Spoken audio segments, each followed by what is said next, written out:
কুষ্টিয়ার কুমারখালীতে ধান কাটাকে কেন্দ্র করে প্রতিপক্ষের হামলায় একজন নিহত হয়েছেন, আহত হয়েছেন আরও 2 জন। পুলিশ জানায়, সকালে খোর্দ বনগ্রামে ধান কাটাকে কেন্দ্র করে ইউনুস আলী ও মুক্তার আলীর মধ্যে কথা কাটাকাটি হয়।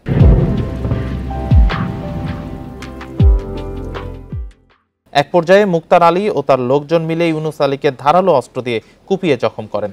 আশঙ্কাজনক অবস্থায় উদ্ধার করে হাসপাতালে নেওয়া হলে চিকিৎসক তাকে মৃত ঘোষণা করেন। এই ঘটনায় জড়িতদের ধরতে অভিযান চলছে।